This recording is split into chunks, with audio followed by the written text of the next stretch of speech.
Sim. Vários deles chamaram a atenção. Eu posso até expor alguns deles.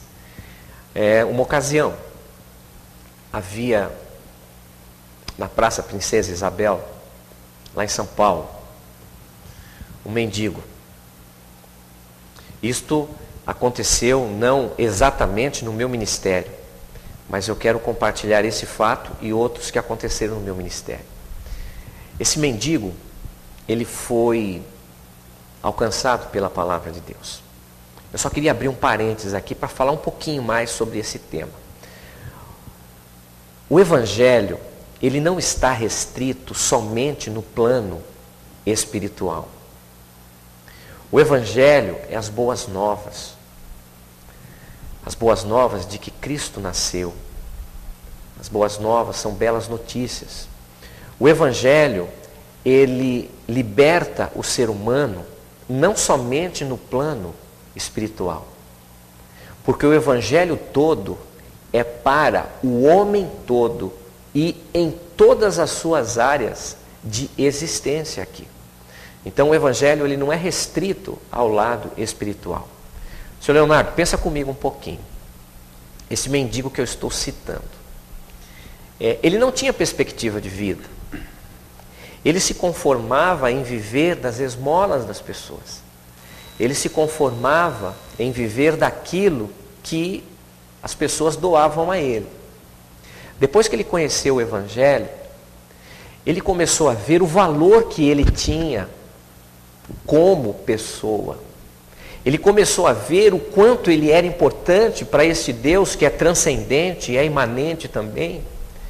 E quando ele descobriu que Jesus, o Filho de Deus, o próprio Deus se fez homem, habitou entre nós, nasceu fora do pecado, viveu 30 e poucos anos, sem pecar, subiu na cruz para morrer no lugar dele, isso daí resgata a esperança de qualquer pessoa que entende essa verdade.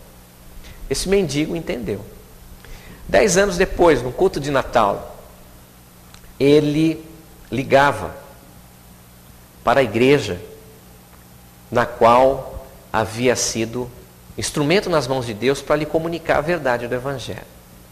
Esse mendigo, seu Leonardo, ligou dos Estados Unidos, onde ele estava colando o grau de doutor em teologia. Então, o Evangelho, ele liberta o homem da pobreza. Sobre isso, Leonardo Boff, um grande teólogo católico, que eu leio muito sobre ele, ele trabalhou esta teologia da libertação. O Evangelho, ele liberta o homem de todas as carências. O Evangelho, a palavra de Deus, ele não liberta o homem somente dos vícios, mas ele devolve ao homem a esperança que foi perdido ao longo da vida. Esse é um fato que marca. Um fato que marcou a minha vida ministerial. Certa ocasião, chega na igreja uma pessoa, isso não aconteceu aqui em Birigui, mas uma pessoa completamente decepcionada da vida, decepcionado com Deus. Alguém que havia perdido a esperança. Essa pessoa veio na igreja a primeira vez, voltou a segunda vez, e depois de um certo tempo eu fui me aproximando a ele, ele foi se aproximando a mim, e ele estava desgostoso da vida. Ele estava prestes a separar da mulher, ele estava prestes a abandonar a família, os filhos. Por quê? Porque as coisas estavam indo mal para ele. Depois de um certo tempo, esse homem, que por uma questão ética, eu não vou citar o nome, este homem começou a perceber a preciosidade da palavra de Deus e o que a palavra produzia em seu coração. A esperança voltou, as coisas voltaram. Depois de um certo tempo, eu fui descobrir que aquele homem era um delegado da cidade, um delegado da Polícia Civil. Foi uma alegria tão grande para mim, porque paulatinamente eu fui percebendo Deus devolvendo a esperança que tanto faltava. Eu pude ver ele reconquistando a esposa, ele reconquistando os filhos. Eu pude ver ele reestruturando a família. Seu Leonardo e ouvintes, presta atenção no que eu vou dizer. A família é a primeira instituição que Deus criou e a única instituição criada antes da queda humana. Se foi a primeira instituição, é porque foi a instituição mais importante que Deus criou. A família precede a igreja. E isso nos diz muitas coisas. Não haveria igreja se não houvesse primeiro família. Porque a igreja é formada de família. Ao ver aquela família sendo restaurada, ao ver os filhos deste homem vir à igreja, ao ver este homem abraçado com a sua esposa, resgatando tudo que ele estava perdendo, isto marca o ministério.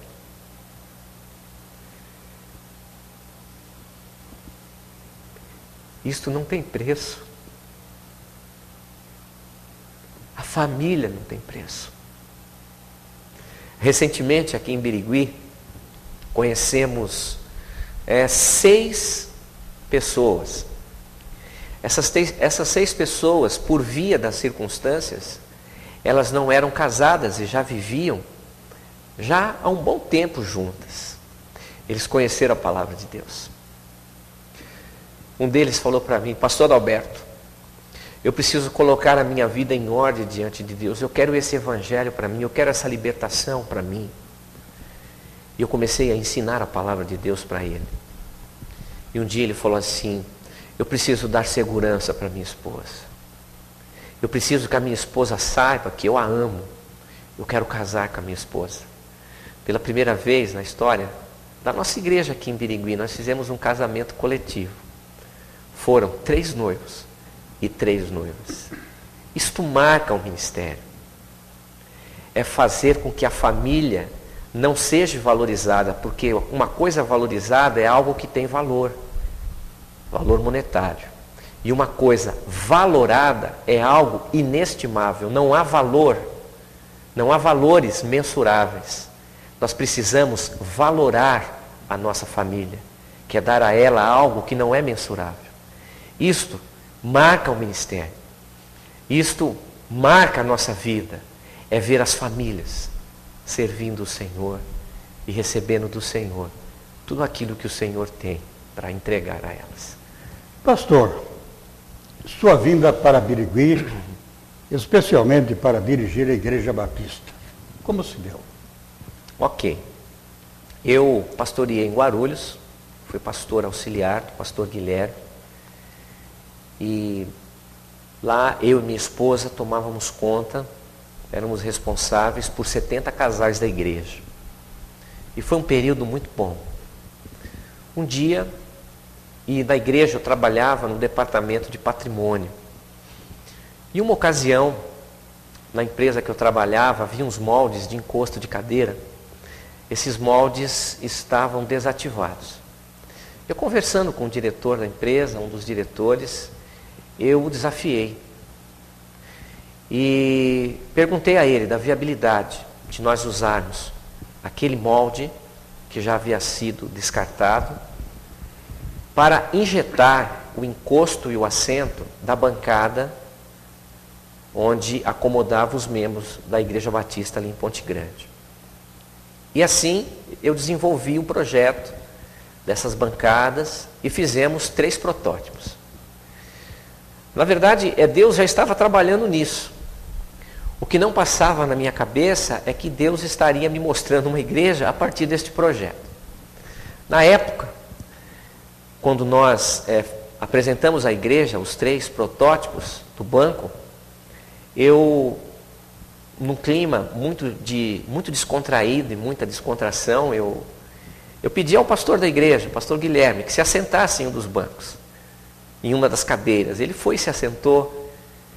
E eu pedi a um irmão, do tipo guarda-roupa, sabe aqueles 3x4? Eu falei: irmão, vem aqui na frente e faça o controle de qualidade. E ele foi e sentou no banco e o banco não caiu. E eu queria fechar esse momento convidando um visitante. E eu olhei assim entre os irmãos da igreja, identifiquei alguns visitantes e chamei um deles. E ele foi, sentou, e foi uma alegria naquela noite. Eu não sabia, mas aquele visitante que eu havia convidado na exposição naqueles protótipos era presidente em exercício da Igreja Batista em Promissão.